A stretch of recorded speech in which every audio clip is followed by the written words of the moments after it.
السلام عليكم ورحمة الله وبركاته.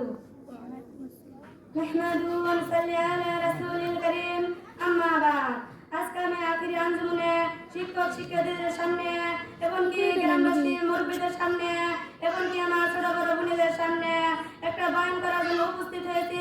এর মধ্যে যদি কোনো ভুল ত্রুটি থাকে আমাকে মাফ করবেন।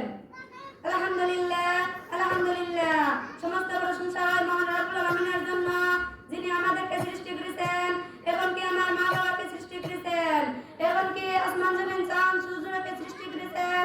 সেই মহান রব্বুল আলামিনের উপরে একবার খুশি হয়ে সবাই শুকরিয়া আদায় করেন। সবাই বলেন আলহামদুলিল্লাহ। হাদিস শরীফে বলছেন যে নবীকে সৃষ্টি না করলে 18,000 মাখলুকাতকে সৃষ্টি করতেন না। সেই নবীর উপরে খুশি হয়ে একবার সবাই দুরূদ পাঠ করেন। সবাই বলেন সাল্লাল্লাহু আলাইহি ওয়াসাল্লাম। দাম সর্দার বয়ান। বোনেরা আমার, আপনার ছেলের ডাবল জামা ডাবল জুতা আছে। আপনার পাশের ছেলেরা তার মাকে বলে, মা গো, ঈদের আর একদিন বাকি আছে, আমাকে একটা জামা একটা জুতা দিলে না। মা রাগ হয়ে বলে, কোথায় হইতে দিব তোমাকে জামা, বাদ জায়গাতে পারি না। ওই তুমি তোমার ছেলেকে ডাবল জামা ডাবল জুতা দিলে, পাশের গরিবের খবর তুমি নিলে না। ওই তুমি তোমার কপালে লেখা রাখো, রাসূল সাল্লাল্লাহু আলাইহি সাল্লামের সঙ্গে কিয়ামতের ময়দানে তোমার দেখা হইতে পারে না। তোমার দেখা হয়তো যদি তুমি যাকাতের টাকা অংশ বের করে পাশের গরিবের হাত পর্যন্ত পৌঁছা দিত। তাই দুনি বোনেদেরকে বলে যায়, পাশের দুঃখের খবর নেবেন, ইতিম মিসকিনের খবর নেবেন। বাংলা ভাষণ হাতে করে যদি আপনার কিছু কিছু চায়, ধমক দিয়ে লড়াই দিবেন না, কিছু না কিছু দিয়ে দেন। আল্লাহ পাক বলেন, ওয়া আম্মাস সাইলা ফালা তানহার। ধমক দিয়ে লড়াই দিবেন না, কিছু না কিছু দিয়ে দেন। আর কিছু না থাকলে বলবে, আজ কিছু দিতে পারলাম না, আরেকদিন তোমাকে বেশি করে দিয়ে দেব। আপনি জানেন, আপনি যদি সুন্দর ব্যবহার না করেন, আল্লাহ পাক কি না করতে পারেন। আল্লাহ পাক করেন, 4 তলা বিল্ডিং এর মালিককে আমাদের লাথি মেরে বাংলা ভাষণ হাতে দিয়ে ভিক্ষা করাতে বাধ্য। আর সেই ওদের ফকিরকে 4 তলা বিল্ডিং এ উড়াই দিতে আল্লাহর বেশি সময় লাগে না। আল্লাহ দিয়ে দল বোঝে মন, নিয়ে জাতি কতক্ষণ, সেই জন্য বলি যায়। সেই জন্য কবি বলে, নদীর এই কুল ভাঙে ওই কুল গড়ে, এই তো নদীর খেলা। সকাল বিকাল আমির না তুই, ফকির বিকাল লালা। বোনেরা আমার, ছোট্ট একটা ঘটনা মনে পড়ে গেল, আপনার হেদায়েতের জন্য বলছি।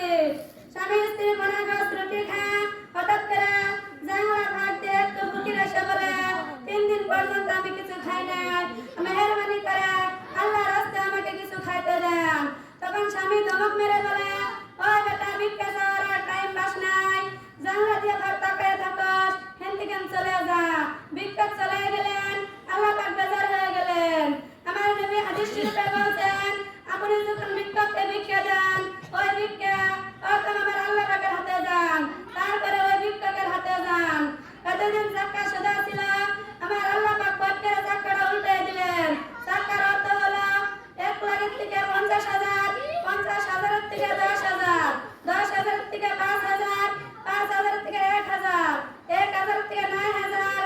ওই দুনি গরিব হয়ে গেল, মানুষের কাছে ধার চায়, কেউ 1 পয়সা থেকে ধার দেয় না। স্ত্রী দেখে বলে, বাবা স্বামী, আমি ধনীর মেয়ে, আমাকে নিয়ে বানাও গোস্ত রুটি খাইছে, পথের ভিক্ষককে ধরে দিয়া পথের ভিখারি হয়ে গেছে। এই অভাব সহ্য করা আমার পক্ষে সম্ভব না, আমাকে তালাক দিয়ে দাও। স্বামী বলে, আমি যখন চলতে পারি না, সে যখন ইচ্ছা করে তালাক চায়, থাক চলে যাক। সে বাপের বাড়ি চলে গেল। ওইদিকে পূর্ণি ভিখারি লোকটা বিরাট ধনী হয়ে গেল। ওই ধনী লোকটার সাথে ওই মেয়ের বাপে বিবাহ দিয়ে দিলেন। দ্বিতীয় স্বামী নিয়ে বনাগস রুটি খান, হঠাৎ করে দরজার সামনে গিয়ে ডাক মারছে, 3 দিন পর্যন্ত আমি কিছু খাই নাই, মেহেরবানি করে আমাকে কিছু খাইতে দেন। তখন স্ত্রী বলে, স্বামী গো, আমরা প্লেটে যতগুলো রুটি নিয়ে বসেছি সবগুলো ওই ভিক্ষককে দিয়ে দাও। স্বামী বলে, যাও দরজা খুলে দিয়ে আসো। স্ত্রী প্লেট ভরা রুটি নিয়ে দরজার সামনে ভিক্ষকের চেহারার দিকে তাকিয়ে চোখের পানিগুলো ছেড়ে দিয়ে কান্দিছে। স্বামী ডেকে বলে, বাবা স্ত্রী, তোমার মনে কিসের দুঃখ, তুমি কেন কান্দিছ? স্ত্রী বলে, বাবা স্বামী, হাতে ধরি পায়ে পড়ি, এই ভিক্ষককে ভিক্ষা দিতে পারবো না। ওটা ভিক্ষক নাই গো, এটা আমার আগের স্বামী। তবু মুনেরা দেখেন আল্লাহ পাক কি না করতে পারেন।